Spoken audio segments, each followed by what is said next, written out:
मैं राम सिंह वर्मा, श्रद्धा intermediate college कचनार राजा तालाब वाराणसी, कक्षा 10 सामाजिक विज्ञान। सामाजिक विज्ञान के अंतर्गत हम लोग देखेंगे अर्थशास्त्र। और अर्थशास्त्र में जो है पहला पाठ, अर्थशास्त्र में पहला पाठ विकास। तो सबसे पहले हम लोग देखेंगे विकास क्या है या विकास किसे कहते हैं। मनुष्य की इच्छाओं और आकांक्षाओं को पूरा करने के लिए नए अवसरों को उपलब्ध कराने को विकास कहते हैं। तो इस तरह से देख लिया हम लोग कि विकास किसे कहते हैं। माने जब मनुष्य के आकांक्षाओं इच्छाओं के लिए जब नए नए अवसर उपलब्ध कराए जाते हैं तो उसी को विकास कहते हैं। अब हम लोग आगे देखेंगे मानव विकास के सूचक। मानव विकास के सूचक या सूचकांक यानी किस आधार पर हम पता करेंगे कि मानव का विकास हो रहा है। तो इसमें देखेंगे मानव विकास के सूचक निम्न हैं। मानव विकास के सूचक निम्न हैं। इसमें सबसे पहले जो सूचकांक है जीवन काल। जीवन काल जिसकी माप जन्म के समय जीवन की प्रत्याशा से की जाती है। इसका अर्थ यह हुआ कि एक बच्चा अपने जन्म से कितने वर्ष जीवित रहेगा, तो उसी को जीवन काल कहते हैं। माने जो वह जन्म से मृत्यु तक कितने समय तक रहेगा उसी को जीवन काल कहते हैं। इसी को जीवन की प्रत्याशा भी कहा जाता है। तो इस के आधार पर भी हम विकास का क्या करते हैं, अवलोकन करते हैं या उसका पता लगाते हैं। अगला देखेंगे जो अगला सूचक है शैक्षिक स्तर। शैक्षिक स्तर में देखेंगे जिस प्रौढ़ साक्षर और प्राथमिक माध्यमिक एवं उससे आगे की उच्च शिक्षा के सकल नामांकन अनुपात दोनों को जोड़कर मापा जाता है। तो इस तरह देखेंगे दूसरा जो सूचकांक है या सूचक जो है उस शैक्षिक स्तर है। शैक्षिक स्तर के आधार पर भी हम विकास हैं। मैं राम सिंह वर्मा, श्रद्धा इंटरमीडिएट कॉलेज कचनार राजा तालाब वाराणसी, कक्षा 10 सामाजिक विज्ञान। सामाजिक विज्ञान के अंतर्गत हम लोग देखेंगे अर्थशास्त्र। और अर्थशास्त्र में जो है पहला पाठ, अर्थशास्त्र में पहला पाठ विकास। तो सबसे पहले हम लोग देखेंगे विकास क्या है या विकास किसे कहते हैं।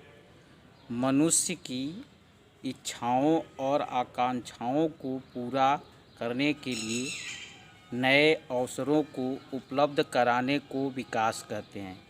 तो इस तरह से देख लिया हम लोग कि विकास किसे कहते हैं। माने जब मनुष्य के आकांक्षाओं इच्छाओं के लिए जब नए नए अवसर उपलब्ध कराए जाते हैं तो उसी को विकास कहते हैं। अब हम लोग आगे देखेंगे मानव विकास के सूचक।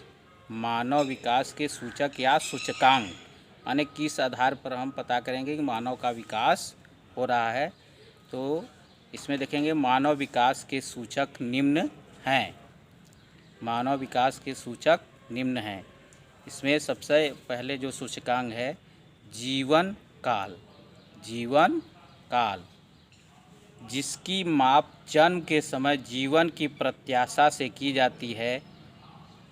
इसका अर्थ यह हुआ कि एक बच्चा अपने जन्म से कितने वर्ष जीवित रहेगा, तो उसी को जीवन काल कहते हैं। माने जो वह जन्म से मृत्यु तक कितने समय तक रहेगा उसी को जीवन काल कहते हैं। इसी को जीवन की प्रत्याशा भी कहा जाता है। तो इस के आधार पर भी हम विकास का क्या करते हैं, अवलोकन करते हैं या उसका पता लगाते हैं। अगला देखेंगे जो अगला सूचक है शैक्षिक स्तर। शैक्षिक स्तर में देखेंगे जिस प्रौढ़ साक्षर और प्राथमिक माध्यमिक एवं उससे आगे की उच्च शिक्षा के सकल नामांकन अनुपात दोनों को जोड़कर मापा जाता है। तो इस तरह देखेंगे दूसरा जो सूचकांक है या सूचक जो है उस शैक्षिक स्तर है। शैक्षिक स्तर के आधार पर भी हम विकास हैं। तो पहला हम लोग सूचक देख चुके, दूसरा देखेंगे शैक्षिक स्तर। शैक्षिक स्तर में जिसमें हम लोग देखेंगे प्रौढ़ साक्षर किसे कहते हैं, माने जो पढ़े लिखे होते हैं, जिनको पढ़ना लिखना आ जाए उसे हम साक्षर कहते हैं। तो इस तरह से साक्षरता स्तर से लेकर उच्च स्तर तक के आकलन जो अनुपात होता है उसके आधार पर भी हम क्या होता है विकास का पता या अवलोकन करते हैं। आगे हम लोग देखेंगे जो अगला सूचक है विकास का, प्रति व्यक्ति आय। इसका उपयोग जीवन स्तर को मापने में किया जाता है। प्रति व्यक्ति आय की गणना सभी देशों के लिए डॉलर में की जाती है ताकि उसकी तुलना की जा सके। तो इस तरह से हम लोग तीसरा जो सूचक देख रहे हैं वह है प्रति व्यक्ति आय। प्रति व्यक्ति आय किसे कहते हैं इसको भी हम लोग जान लेंगे। प्रति व्यक्ति आय जब किसी देश की जनसंख्या का जब उसके आय में, उसके संपूर्ण आय में उसके जब उसको भाग देते हैं तो उसका जो औसत निकलता है तो उसी को प्रति व्यक्ति आय कहते हैं। तो इस तरह से हम लोग विकास किसे कहते हैं और विकास के सूचकांक क्या होते हैं उसके विषय में हम लोग अध्ययन कर लिए। अब आगे हम लोग इसके आगे हम लोग देख लिए विकास किसे कहते हैं और विकास के सूचकांक क्या होते हैं या किसके आधार पर हम विकास का आकलन करते हैं। अब आगे हम लोग देखेंगे विकास, आर्थिक विकास। आर्थिक विकास एक प्रक्रिया है जिसके द्वारा अर्थव्यवस्था की वास्तविक राष्ट्रीय आय दीर्घकाल में बढ़ती है। तो इस तरह से देखेंगे आर्थिक विकास वह माने यह दीर्घकाल विकास माने बहुत लंबे समय तक यह विकास कार्य चलता रहता है। या इस तरह से भी इसको हम जान सकते हैं कि जब प्रति व्यक्ति आय दीर्घकाल समय तक बढ़ती है तो उसे हम क्या करते हैं आर्थिक विकास करते हैं। अब आर्थिक विकास के लक्ष्य, आर्थिक विकास के प्रमुख लक्ष्य निम्नलिखित हैं। माने विकास के लक्ष्य निम्नलिखित हैं। पहला देखेंगे आय में वृद्धि। आय में वृद्धि सबसे पहले जो है आय में वृद्धि।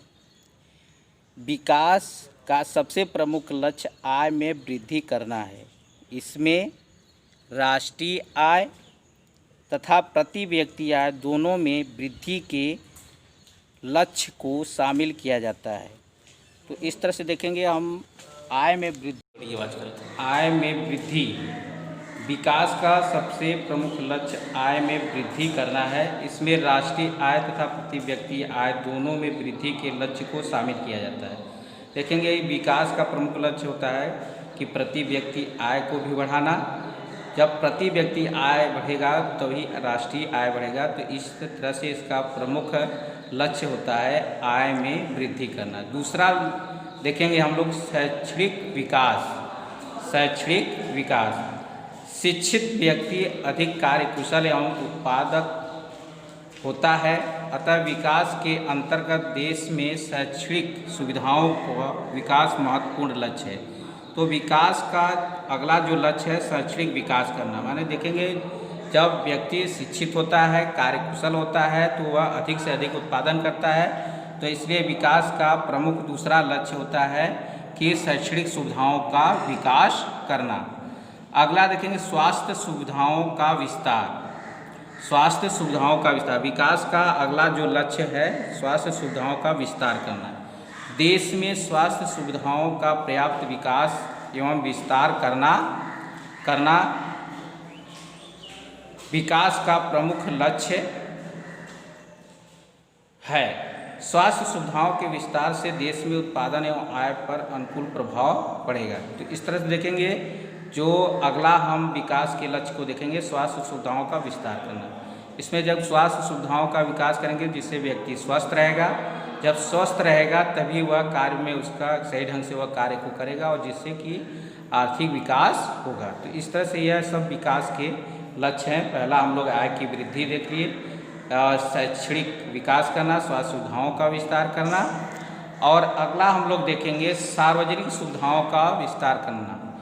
लक्ष्य का जो अगला लक्ष्य है, किसी भी देश के विकास का अन्य महत्वपूर्ण लक्ष्य देश में सार्वजनिक सुविधाओं को विस्तार करना, जिससे लोगों की सामूहिक आवश्यकताओं को पूरा किया जा सके। तो अगला जो लक्ष्य है विकास का वह सार्वजनिक सुविधाओं का विस्तार करना। देखेंगे कि सभी को जब सुविधाएं उपलब्ध होंगी तो उससे क्या होता है, आर्थिक विकास सही ढंग से होता है। तो इस तरह से जो आर्थिक विकास का अगला जो लक्ष्य है वह सार्वजनिक सुविधाओं का विस्तार करना है। अब आगे हम लोग देखेंगे अगला जो लक्ष्य है इसका समानता एवं सुरक्षा। समानता एवं सुरक्षा, तो इस तरह से देखेंगे समानता और सुरक्षा। विकास के अंतर्गत सभी लोगों के साथ समानता का व्यवहार हो।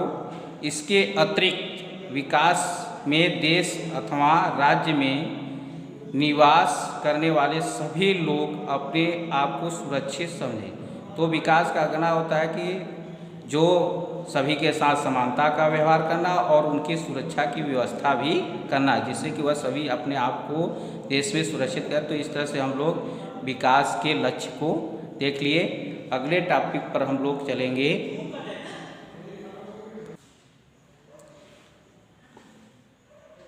अगला जो टॉपिक भारत के लोगों द्वारा ऊर्जा स्रोतों का प्रयोग। देखेंगे भारत के लोगों के द्वारा ऊर्जा के नवीकरणीय और अनवीकरणीय दोनों स्रोतों का प्रयोग किया जा रहा है।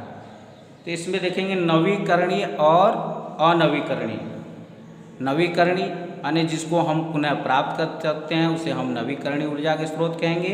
अनवीकरणीय जिसको हम पुनः प्राप्त नहीं कर सकते हैं उसे अनवीकरणीय ऊर्जा के स्रोत कहेंगे। जिसमें सबसे पहले हम लोग देखेंगे नवीकरणीय स्रोत। ऐसे स्रोत जिनसे पुनः ऊर्जा प्राप्त किया जा सके उसे हम नवीकरणीय ऊर्जा के स्रोत कहते हैं, जैसे पवन ऊर्जा, सौर ऊर्जा, जल विद्युत, परमाणु ऊर्जा आदि। तो इस तरह से देखेंगे इसको हम गैर परंपरागत ऊर्जा के स्रोत भी कहते हैं। कभी कभी यह प्रश्न गैर परंपरागत ऊर्जा के स्रोत और परंपरागत ऊर्जा के स्रोत में अंतर के आधार पर भी प्रश्न बनाए जाते हैं। तो इस तरह से हम लोग देख लिए नवीकरणीय ऊर्जा के स्रोत। और अगला देखेंगे अनवीकरणीय ऊर्जा के स्रोत। ऐसे स्रोत जिनसे पुनः ऊर्जा प्राप्त न किया जा सके उसे अनवीकरणीय ऊर्जा के स्रोत कहते हैं, जैसे कोयला, खनिज तेल, ताप विद्युत, प्राकृतिक गैस आदि। ये सभी अनवीकरणीय ऊर्जा के स्रोत हैं, माने जिसको पुनः प्राप्त न किया जा सके उसे हम अनवीकरणीय ऊर्जा के स्रोत कहते हैं। तो इस तरह से देखेंगे भारत के लोगों द्वारा दोनों प्रकार के ऊर्जा स्रोतों का प्रयोग किया जाता है। तो इस तरह से इस टॉपिक के साथ आज फिर अगले दिन हम लोग इसके आगे दूसरे पार्ट में फिर देखेंगे।